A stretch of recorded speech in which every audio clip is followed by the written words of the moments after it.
Bonjour mes abonnés, j'espère que vous vous portez très bien. Je suis très content de vous retrouver via cette vidéo là qui va se consacrer donc sur la résolution de l'exercice 1 de la session ordinaire 2023-2024. L'exercice 1, ça part de la radioactivité, hein, d'accord? Et donc la première question qu'on vous demande, c'est donner l'équation de cette réaction nucléaire. En fait, en gros, on dit que c'est une réaction c'est une réaction de fusion entre le noyau de deutérium, tritium, qui va produire donc un noyau d'hélium et une autre particule. Alors, la première des choses qu'on vous demande, c'est donner l'équation. Donc, donnons l'équation, d'accord? Donnons l'équation nucléaire. Alors, avant de répondre à cette question, il est important de vous rappeler que il y a de noyaux qui existent dans la nature en un mélange. Par exemple, le cas d'hydrogène. Il existe dans la nature en trois noyaux. Il y a le protonium, d'accord? Le protonium. Il y a le deutérium, d'accord? Après, il y a le tritium. Voilà, ça c'est important de savoir. C'est-à-dire qu'il y a des noyaux des atomes qui vont exister dans la nature en un mélange. Et vous savez que si c'est le même élément, ça veut dire que le nombre de Z ne change pas. D'accord?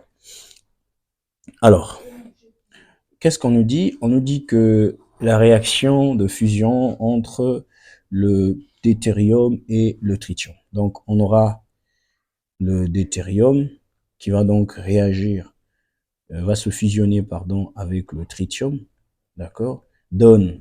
Alors, l'exercice nous dit que ça conduit à un noyau d'hélium, hein, donc on connaît déjà l'un des produits, plus une autre particule hein, dont on ne connaît pas. Et donc, ici, il va donc se consacrer, enfin, ici, ça sera donc, il faut donc trouver l'élément X ici. D'accord? Alors, qu'est-ce qu'on va faire? On va donc appliquer les règles de Soddy. C'est les règles de conservation hein, de Soddy. Alors, que disent ces règles? C'est très simple. Le nombre de A des produits, d'accord, est égal au nombre de réactifs, pardon, je voulais dire, est égal au nombre de A, en fait, la somme, en fait, des produits.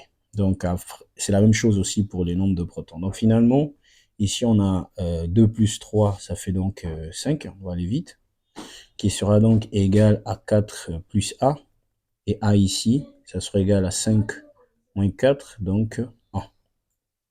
Et ici, on aura donc le cas de Z, 2 plus 1, non, 1 plus 1, pardon, je voulais dire. Ici, c'est 2 plus Z, et donc Z sera finalement égal à 0. Alors, l'élément, c'est bien A et 0. Alors, c'est quel élément qui a une masse, mais qui n'a pas de charge? C'est bel et bien le neutron. Et donc, on revient donc dans cette équation, remplacer donc la valeur. La valeur, donc, la nature, on va dire, de l'élément est égale à 1, 0. Voilà la première question qu'on vous avait demandé. C'était donc, d'accord, c'était donc de trouver l'élément A, l'élément X en fait. Alors la deuxième des choses qu'on vous demande, c'est le défaut de masse. Donc deuxième question, c'est le défaut de masse. Alors, défaut de masse, hein, c'est la deuxième des choses qu'on vous demande. Alors, défaut de masse ici, c'est quoi finalement? En fait, quand il y a des réactions nucléaires, hein, généralement, elles s'accompagnent toujours, on va dire toujours, par un défaut de masse. C'est-à-dire que il y a, lorsqu'on fait la somme des masses des produits moins la somme des masses des réactifs, on s'aperçoit qu'il y a un reste. C'est-à-dire que il n'y a pas de conservation. C'est-à-dire qu'il y a un reste et ce reste-là, c'est ce qu'on appelle par le défaut de masse ou la masse perdue. Alors, donc, comme je disais, défaut de masse, c'est donc la somme des masses des produits, d'accord, moins la somme des masses des réactifs. Voilà. D'accord? Alors, juste pour vous rappeler que ici, on a les réactifs. Donc, ici, on a les produits. Donc, ici, on aura finalement défaut de masse serait donc égal à la masse de l'atome d'hélium, 4,2, plus la masse de l'atome de neutrons, non, oui, de neutrons, moins la somme, en fait, hein, d'accord, on va faire ça comme ça, moins la somme de la masse de l'atome deutérium, plus la masse de l'atome du tritium. D'accord? Alors, tout est donné donc dans l'exercice, hein, il suffit seulement de recopier ces différentes valeurs, d'accord? Donc, moi, je vais pas, du coup, je vais directement vous donner la valeur, d'accord, au lieu de tout recopier. Donc, ce défaut de masse ici, quand vous faites la différence, vous allez trouver donc, bon, c'est pas grave, je vais donc recopier. On a 6,64 fois 10 puissance moins 27, d'accord, plus 1,67 fois 10 puissance moins 27, d'accord, moins la somme, la masse du protonium, la masse du deutérium, pardon, c'est 3,3 fois 10 puissance moins 27, plus la masse du tritium, 5,0 fois 10 puissance combien? Moins 27. D'accord?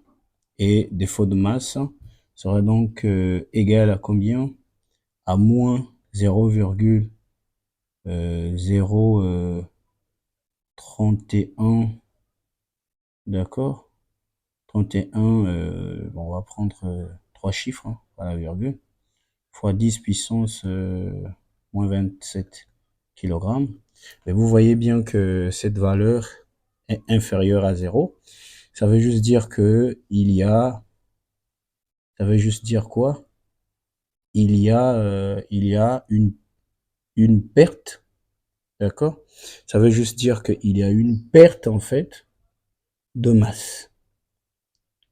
Parce que la masse au départ, qui est la masse qui est censée être la plus grande, hein, la masse des réactifs, lorsqu'on l'a fait, donc c'est la masse totale au début, hein, on est parti à partir de cette somme de masse, parce qu'il y avait deux noyaux, et on se retrouve donc à faire une soustraction avec la masse finale, on s'aperçoit qu'il y a un reste, hein, la valeur est négative, donc ça veut juste dire que cette masse-là est inférieure à la masse finale. Alors ça veut juste dire que il y a eu perte de masse, hein, parce que la plus grande des masses qui pouvait exister, ça devait être la masse de départ. Donc il y a eu perte de masse, hein, voilà. Donc, alors, il y a eu perte de masse, hein, c'est bon.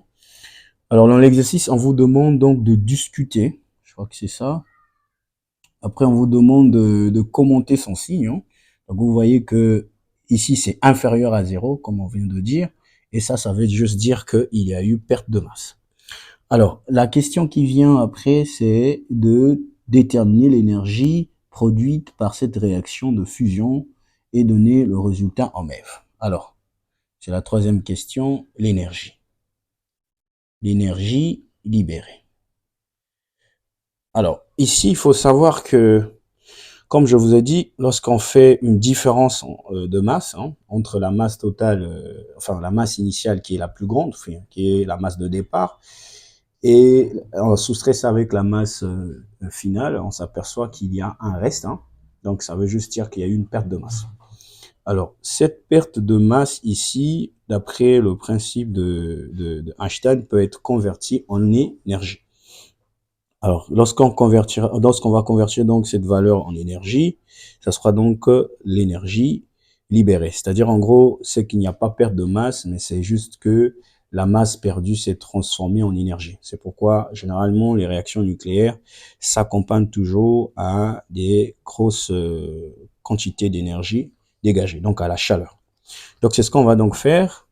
Donc, ici, l'énergie, d'après Einstein, c'est égal à défaut de masse fois la série T au carré. D'accord? Donc, on va donc aussi, donc on aura énergie. Énergie sera égale à combien? À 0, d'accord? 0,0300, on va dire 31, pardon, 0,31, d'accord, fois 10 puissance moins 27, d'accord. On va multiplier fois la célérité. La célérité, c'est 3 fois 10 puissance 8, mais au carré.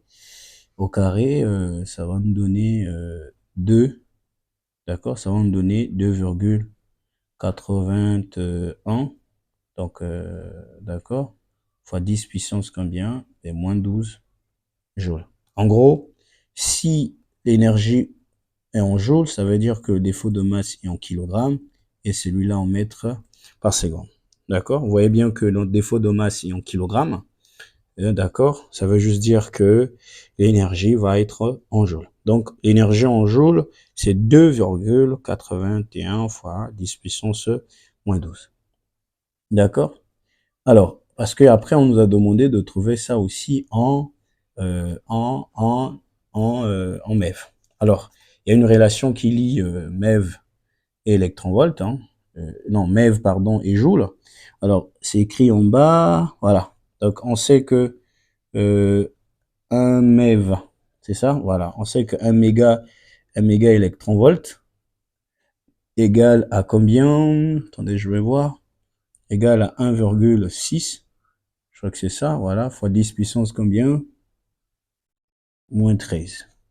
Donc, fois 10 puissance moins 13 joules. D'accord? Moins 13 joules. Donc, c'est la même chose. On va donc prendre notre valeur qu'on a trouvée. Donc, 2, donc, on va prendre notre valeur qu'on vient de trouver. On va diviser par, par la valeur là. Donc, l'énergie en électronvolts sera égale à quoi? Sera égale à 2,81 fois 10 puissance moins 12, d'accord? Donc, on va diviser par combien? Et par 1,6 fois 10 puissance moins 13, et qui va nous donner 17, pardon, 17,6 mégavolts. D'accord? Donc, ça nous donne donc 17,6 mégavolts. D'accord? Alors, la troisième question, je crois que c'est ça, la troisième. Voilà, la quatrième question qu'on nous demande. Alors, la quatrième question qu'on nous demande, c'est de déterminer, vérifier, pardon, que le nombre de noyaux présents dans 1 gramme de noyau d'éthérium est 2. Donc, on va vérifier. Donc, vérifions que le nombre, d'accord, c'est-à-dire le nombre de noyaux, d'accord, on va vérifier donc le nombre de noyaux, pardon, on va vérifier si le nombre de noyaux, d'accord, nombre de noyaux présents dans 1 gramme de noyau de deutérium est 2, d'accord. Est-ce que le nombre de noyaux sera de 3 fois 10 puissance, combien là? 23 noyaux, donc combien? Dans 1 gramme. Voilà, il faut vérifier que le nombre de noyaux dans 1 gramme de deutérium est de 3 fois 10 puissance 23 noyaux. Alors ici, l'astuce est simple. Si on nous dit, d'accord, alors il faut connaître la masse d'un noyau.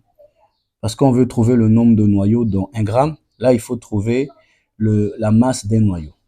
Alors qu'est-ce qu'on connaît? On connaît que déjà il faut savoir que la masse d'un noyau, la masse d'un noyau de protonium, c'est de combien?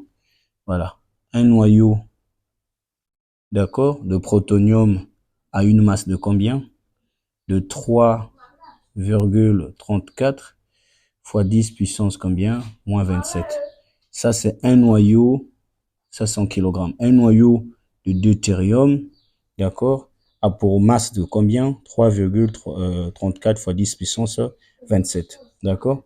Maintenant, la masse qu'on m'a donnée en grammes ici, je peux donc convertir ça en kilogrammes. C'est-à-dire qu'en kilogrammes, j'aurai,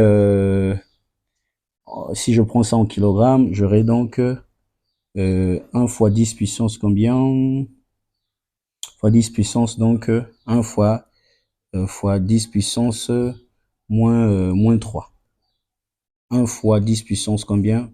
Moins 3 kg. Donc, c'est très simple, je pourrais faire la règle de 3. Je sais qu'un noyau pèse combien? Pèse 3,34 fois 10 puissance moins 27 kg. Ça veut dire que j'aurai X noyaux, donc combien de grammes? Dans 1 fois 10 puissance combien? Moins 3 kg. C'est-à-dire que dans le 1 gramme qui est en kilogramme me donnera combien de noyaux? Là, c'est très simple. D'accord? Donc finalement, le X ici sera égal à quoi? Le X ici égal à 1 fois 10 puissance moins 3 divisé par 3,34 fois 10 puissance moins 27. Et finalement, si vous calculez, vous trouverez bien 2,998 fois 10 puissance combien? 23. D'accord? Il y a bien, voilà, vous voyez bien que si on arrondit ici, il y a bien combien? Et il a bien 3 fois 10 puissance combien? 3 fois 10 puissance 23 noyaux de deutérium, donc combien? Dans 1 gramme. Donc ici, c'est très simple. Ici, pour résoudre pour répondre donc à cette question, il fallait juste connaître la masse d'un deutérium et convertir donc le 1 gramme en kilogramme et savoir dans le 1 kilogramme ici, le 1 gramme ici, on aura combien, pardon, de noyaux de deutérium. Là, c'est simple. Alors, on vous demande aussi de faire la même chose pour le cas du tritium. Alors, c'est très simple. On sait que un tritium pèse combien?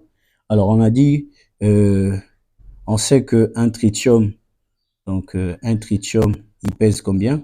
Un noyau de tritium, on sait qu'un noyau de tritium pèse 5,008 fois 10 puissance combien?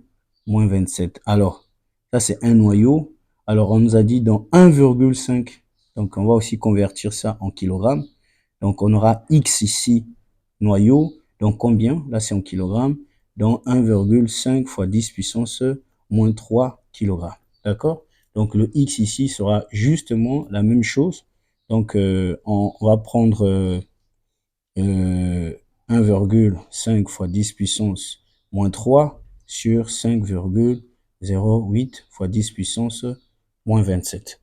Alors ici, vous allez voir que finalement, quand vous calculez, vous tombez bien à la même valeur, 2,95, 2,99, d'accord, fois 10 puissance combien? Fois 10 puissance 23, qui est bien proche, qui est bien la valeur de 3 fois 10 puissance 23. Vous voyez que c'est la même chose, noyau. Donc ici, on vient de vérifier que dans 1 gramme, on a bien 3 fois 10 puissance 23 noyaux de deutérium et que dans 1,5 gramme, on a bien combien? 3 fois 10 puissance 23 noyaux de quoi? Noyaux de tritium. Alors la question qui vient, c'est en déduire l'énergie en EV, puis en joule, que l'on pourrait espérer obtenir si on réalise la réaction de fusion de 1 gramme de noyau de deutérium, d'accord, avec 1,5 g de noyau de tritium.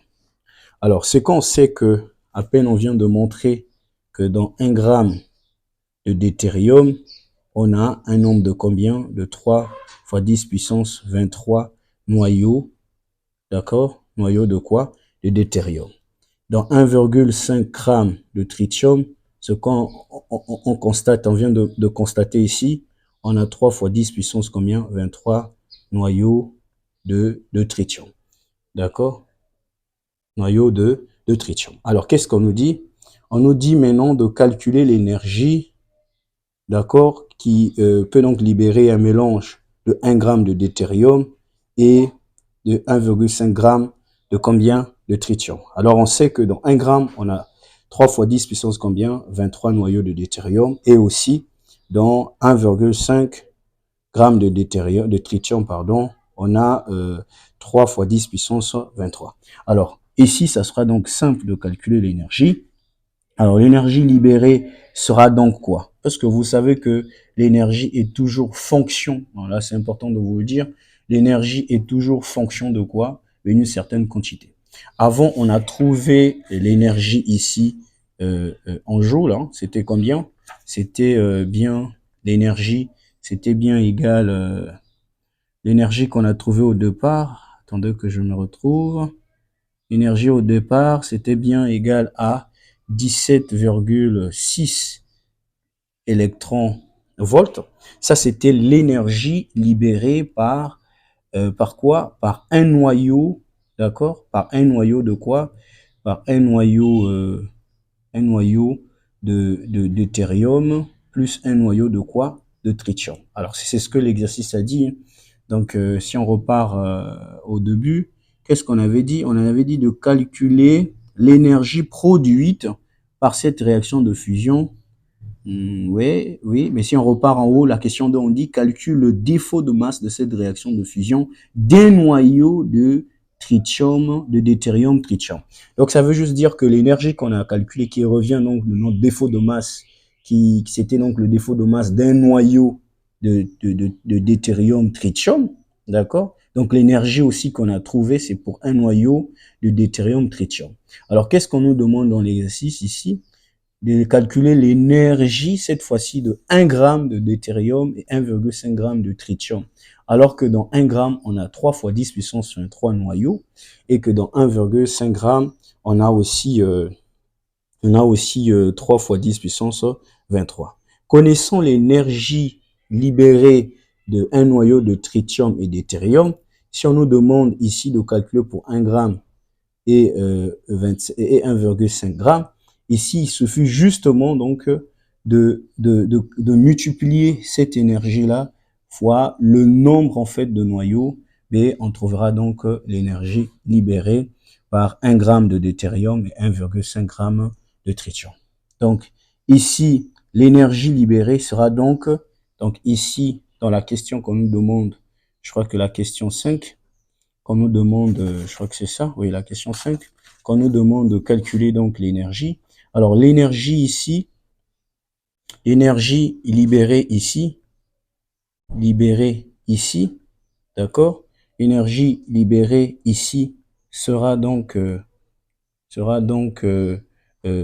3 fois 10 à la puissance 23 fois, d'accord? L'énergie, donc l'énergie produite, hein, énergie produite par quoi? Mais par la fusion des deux, des deux, des deux noyaux. D'accord? Donc, connaissons l'énergie par, par, euh, par un noyau de deutérium et tritium, c'est-à-dire l'énergie de deux noyaux, un noyau de tritium et un noyau de deutérium, et que lorsqu'on nous demande en ce moment de calculer pour 1 gramme de deutérium, 1,5 g de tritium, ici il s'agira donc de multiplier cette énergie de deux noyaux fois le nombre de noyaux. En fait, ici, on peut faire la règle de 3 simple. Si l'énergie, si par exemple euh, deux noyaux, d'accord, donc un deutérium plus un tritium, mais nous libère 17,16 mégaèvres, d'accord? Alors 3 fois 10 puissance 23 noyaux, d'accord? Noyau de deutérium plus tritium va nous donner combien? De X. Donc ici, l'énergie qui est égale à X ici sera égale à quoi? 3 fois 10 puissance 23 multiplié par 17,6 mégaev. Donc l'énergie ici libérée sera égale à... Attendez. Donc ici, l'énergie libérée sera égale à combien? À 5,3 fois 10 puissance 24 fois 10 puissance 24 MeV, d'accord? En joule, donc soit en joule, cette énergie serait égale à combien? Alors, ça sera égal à 8,5 fois 10 puissance, fois 10 puissance combien? Mais 11 joules. Voilà. Donc, ça, c'est en joules. D'accord? 5,3 fois 10 puissance 24 MeV, soit en joules. On aura donc 8,5 fois 10 puissance 11 joules. Alors, la question qui vient après, c'est que on a une nouvelle unité, hein, ok? On a une nouvelle unité qu'on appelle temps d'équivalent pétrole, c'est-à-dire que c'est la dernière question, c'est la question 6. On parle de TEP.